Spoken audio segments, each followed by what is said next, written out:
Anet Gozon, ipinagtanggol si Shuvi Estrada sa gitna ng kontrobersya. Netizen hati ang reaksyon. Muling naging sentro ng intriga si Shuvi Estrada matapos kumalat online ng isang video kung saan makikita ang kanyang pananaw sa politika. Partikular hinggil kay dating Pangulong Rodrigo Duterte at sa mga isyu nito.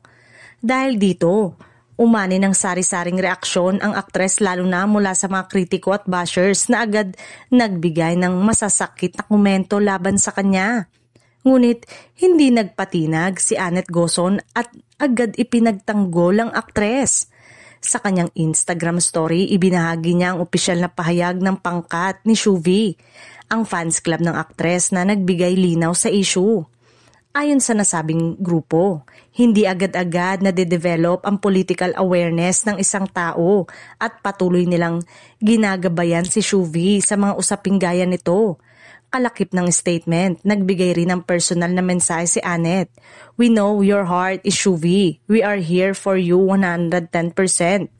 Sa kabila nito, tila hindi kumbinsido ang ilang netizen. May ilan na nagsabing tila desperadong pagtanggol lamang ito para hindi tuluyang bumagsak ang karir ng aktres. Mga komento ng netizen, para lang masalba yung failing career. Bakit need i-post ang official statement ng fan group? Halatang favorite talaga ng Big Boss kaya malabong tanggalin ito sa Showtime lalo pa at hawak nila ito ngayon. Samantala, depensa naman ng ilang supporters. Wala namang masama sa pagiging bukas si Shuvi sa ganyang mga saloobin at bahagi raw yon ng kanyang pagiging totoo bilang artista. Patuloy na mainit ang diskusyon online at marami ang nag-aabang kung magsasalita mismo si Shuvi hinggil sa issue para magbigay ng kanyang sariling panig.